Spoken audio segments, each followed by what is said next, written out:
Hi, I'm Graham Fuchs. I'm Senior EP on Spider-Man Web of Shadows, and today I'm going to give you a sneak peek at the game. So, in Spider-Man Web of Shadows, Venom discovers that he has the ability to clone himself, and he proceeds to take over New York City. The city's been invaded by the symbiotes. S.H.I.E.L.D. has declared martial law. They're downtown trying to evacuate people from the city. Luke Cage is rallying heroes uptown to try and fight the invaders.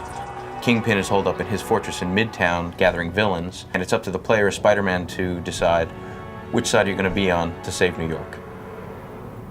This game is being developed by Shaba and Treyarch. This is an original story based on the comic books created specifically for the game. We're actually working with Brian Reed, one of the Marvel writers, to come up with the story. He's worked on some of the Secret Invasion stuff happening now and the Avengers Illuminati series.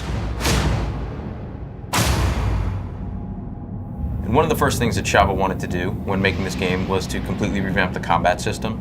They wanted to make it so that you fought more like Spider-Man fights in the comics and in the films. They wanted you to be able to bounce from enemy to enemy, to be able to use the environment more in your attacks. The goal was to make it so that you can start a fight on the ground, fight a guy all the way up the side of a building, knock him off the roof, fight him all the way down to the ground. Our lead combat designer likes to call this the most 3D game ever.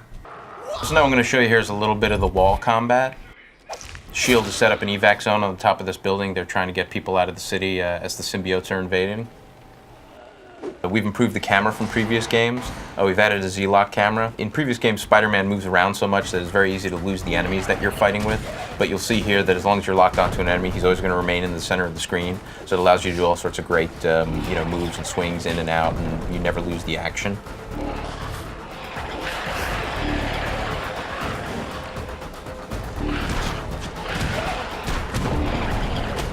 Something else that Shaba's added to this game is the ability to switch between red suit and black suit at any time.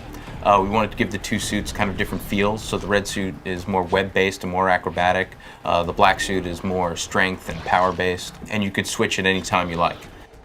As you'll see, the moves are completely different for each suit. We got symbiotes in range. Keep them away from the evacuees. Attack the symbiotes, Spider-Man. Now! Spidey, the symbiotes are attacking. Get over there and help out. The action's going kind of seamlessly from the wall back up to the roof. See ya.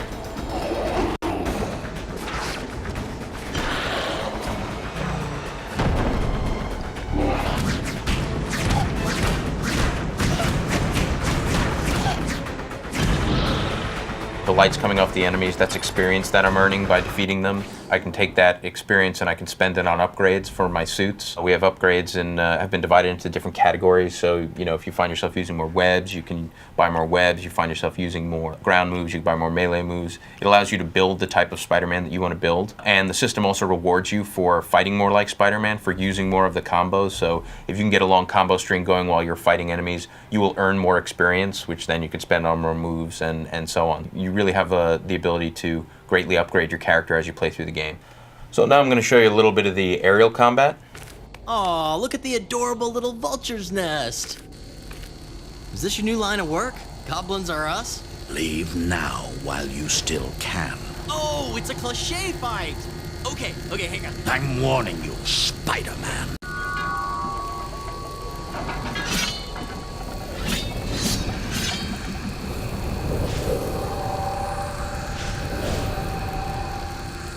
I am more powerful than ever!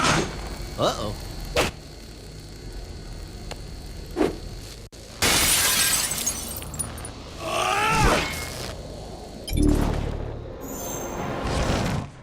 This is the Vulture, is a classic Spider-Man villain, but Marvel's been really great about giving us the ability to reinterpret some of their classic characters. So, as you can see, he's got sort of new wings made of knives that he then shoots at Spider-Man. Obviously, a little more deadly than the feathers we're used to. And you're going to come into contact with a lot of heroes and villains as you're playing through the game. So the red and the black suit choices I was showing you before aren't just combat styles, but they're also reflective of whether you are being more heroic or are you being more vigilante as you're fighting through the game. The black suit is more destructive, it's going to cause more collateral damage. The red suit is more, the way your traditional Spider-Man would handle these scenarios. So based on whether you've been behaving more on the red side or more on the black side, as you encounter these heroes and villains, that's going to determine whether they fight with you or fight against you while trying to repel the invasion in New York.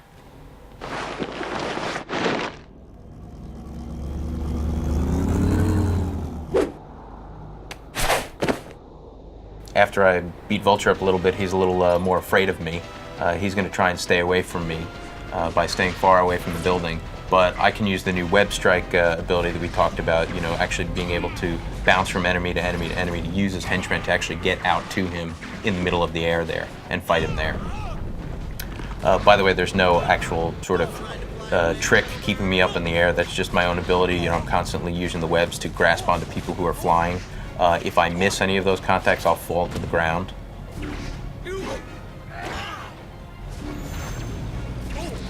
So that was a brief glimpse at Spider-Man Web of Shadows. Hope you enjoyed it. It'll be available this fall on all platforms.